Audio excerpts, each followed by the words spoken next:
नमस्कार, मैं हूं कंचन राय और आप देख रहे हैं राष्ट्र आजकल।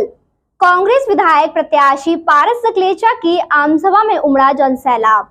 दादा ने चुनाव जीतने के बाद का कांग्रेस का विजन आम लोगों को बताया। रतलाम जिले में कस्तूरबा नगर मेन रोड पर कांग्रेस प्रत्याशी पारस सकलेचा ने आम सभा की, जिसे सुनने के लिए हजारों की तादाद में शहरवासी देर रात्रि तक उपस्थित रहे। सभी ने पूरी आमसभा को सुना और कांग्रेस के पक्ष में मतदान करने का मन बनाकर ही वह आमसभा समाप्ति के बाद घर की ओर रवाना हुए। आम सभा तय समय अनुसार 8 बजे प्रारंभ हुई। शुरू में कांग्रेस के लोकल नेताओं ने मंच को संबोधित किया।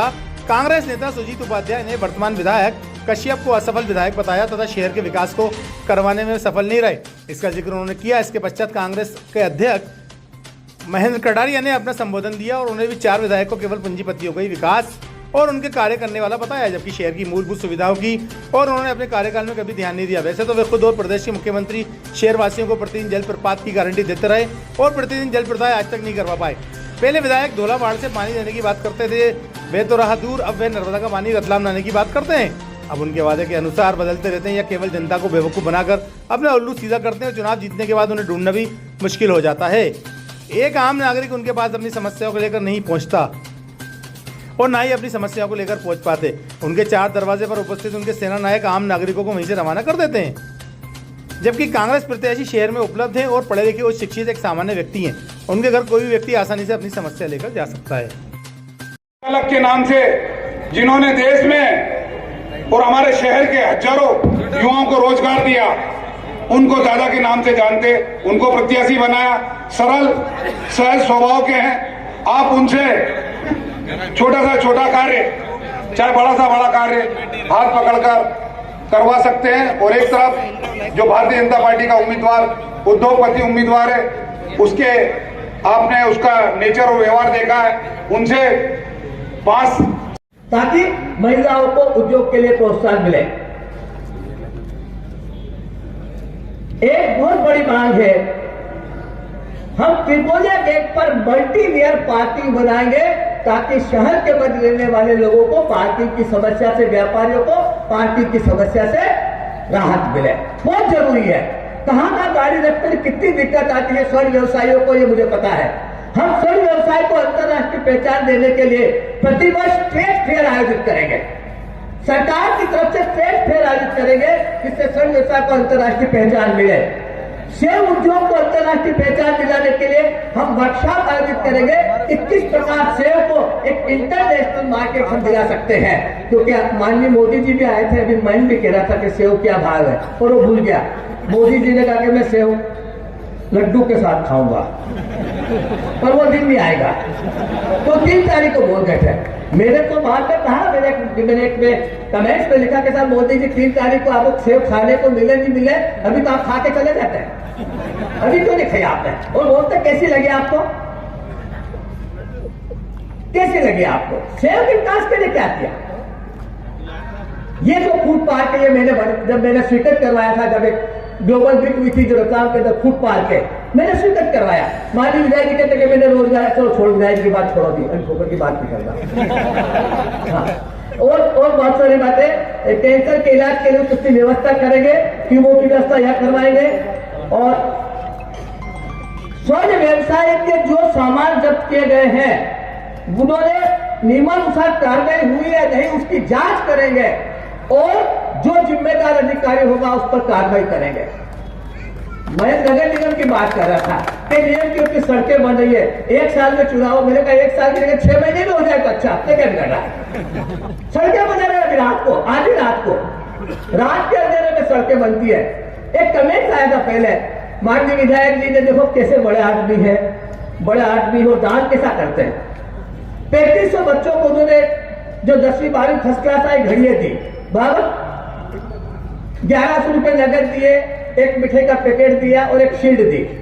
बाबा कोई ज्यादा अमाउंट करी, 2-3 करोड़ का सामान है।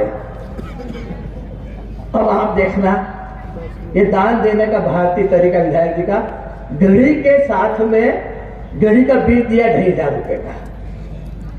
मैंने ये बताने के लिए कि तेरे को मांगी लाए जो घड़ी दी है ना, 2,500 रुपए की।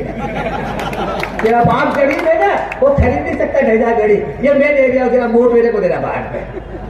वाह विधायक जी, लोगों के ईमान खरीदते हो आप, लोगों के ईमान खरीदते, साड़ियां देते हो, कम ऊपर रखने का देते हो, क्या बोलते हो उसको, कलर देते हो, भगवान जाने आप क्या क्या करते हो। मेरे को तो एक शेर याद आ गया, अहंकार में तीन गए, अहंकार में तीन गए, धन वैभव और वंश। अहंकार में तीन गए, धन वैभव और वंश। यकीन न आए तो देख लो रावण, कौरव और कंस।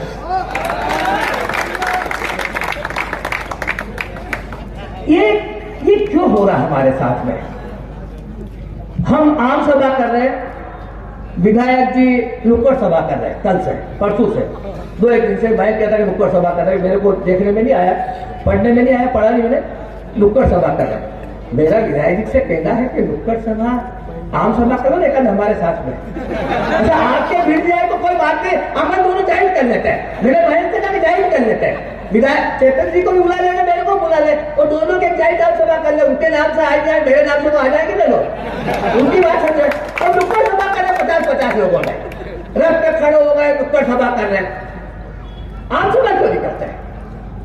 गए ना अपनी बात, हम इतने लोगों को इकट्ठा करते, अपनी बात कहते, सीधा टोक के कहते, आप क्यों नहीं करते? आम सभा करें, मेरा खुला चैलेंज है उनसे आम सभा करें। और कैसे? अभी हमने दशहरा मनाया, दशहरे में किसका वध होता है? क्यों? हाँ, रावण में सबसे, मैंने रामायण अभी रामचरितमानस देखा था, सुंदर था, तो रावण, तुलसीदास जी ने कहा कि रावण के अंदर सब बहुत सारे गुण थे। जैसे विधायक जी विद्वान है, रावण विद्वान था, विधायक जी चिंतक है, रावण भी चिंतक था, विधायक जी राजा है, रावण भी राजा था। तो सारे गुण थे, पर 3 गुण रावण में थे जिसके कारण उसका नाश हुआ। एक, रावण में अहंकार था, क्रोध था और काम वासना थी।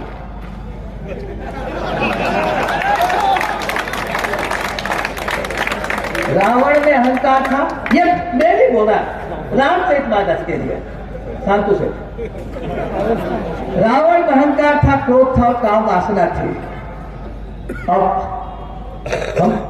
और एक याद मुझे पंक्ति याद आई कि रावण कितना भी दुबला हो या मोटा हो, 1 सिर का हो कि 10 सिर का हो, 21 फीट का हो, 51 फीट का हो या 101 फीट का हो, मरना रावण को ही है। मरना किसको है? रावण को ही मरना है। रावण में अहंकार, क्रोध और काम वासना। चलो अब अपन आगे कुछ परमिशन नहीं दी गई। उसके बाद में भैया जी जाते हैं नगरीय प्रशासन मंत्री भूपेंद्र सिंह के पास में, उनके पास में जाते हैं, ज्ञापन देते हैं और उनसे ज्ञापन सौंप के मांग करते हैं कि साहब हमको आप परमिशन दे दो। भैया ज्ञापन देने का काम हमारा है, कांग्रेस का है, विरोध करने का काम हमारा है। मतलब भैया जी की बात तो इनके मंत्री लोग भी नहीं सुनते हैं, मुख्यमंत्री तो बहुत दूर की बात है। ऐसे व्यक्ति पर हम कैसे विश्वास कर रहे हैं? पूरा झूठा हवा मंडल बना दिया गया है, झूठ के सहारे चल रहे हैं, झूठ के सहारे टिक रहे हैं, जो दिखा रहे हैं। हमें अपने विवेक पर सोचना पड़ेगा, हमें अपने विवेक से सोचना पड़ेगा। मैं आपको जो यहाँ से बातें बता रहा हूँ पूरी ऑथेंटिक और पूरी सही बातें बता रहा हूँ, लेकिन ऐसा नहीं है कि आप यहाँ से जाएं और बातें भूल जाएं। क्या हुआ हमारे साथ में? सीवरेज के नाम पे खड्डे खोद दिए, मिनी स्मार्ट सिटी के नाम पे बोल रहे थे कि 150 करोड़ रुपए मिलेंगे, 150 करोड़ रुपए में ये अभी पेच वर्क कर रहे हैं। चुनाव आया और पेच वर्क स्टार्ट। मैं तो भगवान से प्रार्थना करता हूँ कि हर साल चुनाव होने चाहिए, कम से कम रोडें तो बन जाएगी, यहाँ पे धूल तो नहीं खाना पड़ेगी। सम्मानित साथियों, बहुत सारी ऐसी बातें हैं। मेडिकल कॉलेज की अगर हम बात करते हैं, हमारे मेडिकल कॉलेज के लिए भैया जी ने बहुत सारी पोस्टर लगवाए कि मैंने बनाया मेडिकल कॉलेज। 40 साल का संघर्ष जनप्रतिनिधियों का, उसमें मैं बड़े दिल से बोलता हूँ, साहब गोई से बोलता हूँ कि जितनी महत्वपूर्ण भूमिका पारस दादा की थी, उतनी महत्वपूर्ण भूमिका उसमें हिम्मत जी कोठारी की भी थी और अन्य दलों की भी थी। कोई ऐसी बात नहीं है। संघर्ष करा, विचारधारा की बात अलग रहती है, लेकिन संघर्ष सभी ने साथ में मिलकर करा। और वो मेडिकल कॉलेज 2013 के अंदर केंद्र की सरकार, जब मनमोहन सिंह जी की सरकार थी, गुलाम नबी आजाद जी जब स्वास्थ्य मंत्री थे, तो 259 करोड़ रुपए केंद्र की सरकार ने दिए हैं। यहाँ पर भैया जी लेके नहीं आए, उससे पहले तो यहाँ पर वो शिलान्यास हो गया था, उनका पैसा स्वीकृत हो गया था, लेकिन उन्होंने बोला कि चलो मेडिकल कॉलेज मैंने बना दिया, हमने ये भी मान लिया। अब आप ये बताएं मुझे कि मेडिकल कॉलेज के अंदर भैया जी कितने टाइम चले गए, जिला चिकित्सालय के अंदर भैया जी कितने टाइम चले गए, कितनी बार चले गए। आज आप देखेंगे कि मेडिकल कॉलेज के अंदर जो ब्लड बैंक का है, ब्लड बैंक के सारे संसाधन वहां पे आ चुके हैं। 21 अक्टूबर 2023 को सारे संसाधन ब्लड बैंक के आ चुके हैं। अब आसपास के लोग, हमारे शहर के लोग, गरीब लोग जो प्राइवेट हॉस्पिटल्स में नहीं जा पाते, वो जाएगा कहाँ? या तो मेडिकल कॉलेज के अंदर जाएगा या हमारे जिला चिकित्सालय के अंदर जाएगा। अगर मान लीजिए कि कोई व्यक्ति जो मध्यम वर्गीय, निम्न वर्गीय, गरीब है, वो अगर मेडिकल कॉलेज के अंदर जाता है तो उसको अगर ब्लड की व्यवस्था होती है, तो ब्लड की व्यवस्था करवानी होती है तो कहाँ जाना पड़ता है उसको? जिला चिकित्सालय। जिला चिकित्सालय मेडिकल कॉलेज से कितना दूर है? आप बताएं कितना दूर होगा मेडिकल कॉलेज से? 5 किलोमीटर होगा ना। अब एक व्यक्ति जिसको ब्लड की बहुत ज्यादा आवश्यकता है, उसको 5 किलोमीटर उसके परिवार को पहले वहां पे जाएगा, वहां पे व्यवस्था देखेगा, कराएगा, फिर वापस यहाँ पे आएगा। जबकि पूरा ब्लड बैंक के सारे जो सिस्टम है वहां पर मिल चुके हैं, लेकिन उसको लाने नहीं दिया जा रहा है, उसको खोलने नहीं दिया जा रहा है, क्योंकि भैया 51 किलो का हार कौन पहनेगा? अब डीन साहब को तो नहीं पहना सकते, वो 51 किलो का हार तो भैया जी को पहनने की इच्छा है। सिर्फ इसके लिए मेडिकल कॉलेज के जो इक्विपमेंट है, ब्लड बैंक के जो काम है, वो ब्लड बैंक को वहां पर रोका जा रहा है। और मैं भरे इस मंच से कहना चाहता हूं कि 3 तारीख को कांग्रेस की सरकार बनने वाली है, और उन डीन साहब को भी मैं कहना चाह रहा हूं कि भैया जी के भरोसे मत रहिए, भैया जी तो जाने वाले हैं। कांग्रेस की सरकार आ रही है और किसी भी गरीब इंसान के ऊपर किसी भी प्रकार की कोई समस्या आती है, किसी भी गरीब इंसान के ऊपर किसी भी प्रकार की मेडिकल कॉलेज के अंदर कोई समस्या आती है, तो वो समस्या उस गरीब परिवार की नहीं है, वो समस्या हमारी समस्या है। और आप सभी बहुत अच्छी तरह से जानते हैं कि हमें हमारी समस्या का समाधान किसी भी प्रकार से हम सब मिलकर कर सकते हैं। तो ये डीन साहब को सोचना चाहिए। सम्मानित साथियों, यहाँ पर अपने चैतन्य जी कश्यप ने क्या बोला था लोगों को कि मैं विश्वविद्यालय की स्थापना करवाऊंगा। 20,000 से अधिक विद्यार्थी, 40 से ज्यादा कोर्स यहाँ पे पढ़ाई करेंगे। क्या विश्वविद्यालय की स्थापना हमारे इसमें हुई? बिल्कुल नहीं हुई। इसके अलावा जो सुभाष नगर वाली जो ब्रिज की बात है, आपको मैं बताना चाहता हूँ, सुभाष नगर ब्रिज 2017 में बनने वाला था। बड़े बड़े इश्तिहार आए कि 23 करोड़ के अंदर वो ब्रिज बन रहा है, डबल इंजन की सरकार है, डबल तेजी से काम होंगे।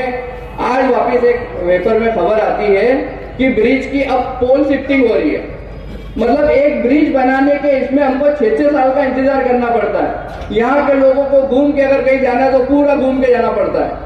इसके लिए बोला क्या था कि अगर रेलवे फाटक बंद है तो उसके लिए आपको 10 मिनट तक का इंतजार करना पड़ेगा, 10 मिनट का इंतजार करना पड़ेगा। और हम वादा करते हैं कि ये जो अपना जो ब्रिज है, सुभाष नगर वाला ब्रिज है, वो हम 3 साल। रखिए देश के हर शहर, हर गांव, हर कस्बे की खबर पर नजर, सिर्फ और सिर्फ राष्ट्र आजकल न्यूज चैनल पर। अगर आप हमारा चैनल YouTube पर देख रहे हैं तो चैनल को सब्सक्राइब करें और बेल आइकन जरूर दबाएं ताकि आपको मिल सके लेटेस्ट अपडेट। और अगर आप हमारा चैनल Facebook पर देख रहे हैं तो चैनल को लाइक करें, शेयर करें और कमेंट्स जरूर करें। और अगर आप पत्रकारिता के क्षेत्र में अपना करियर बनाना चाहते हैं तो जुड़े राष्ट्र आजकल न्यूज़ चैनल से। राष्ट्र आजकल न्यूज़ चैनल से जुड़ने के लिए स्क्रीन पर दिए हुए नंबर पर आप हमसे संपर्क कर सकते हैं।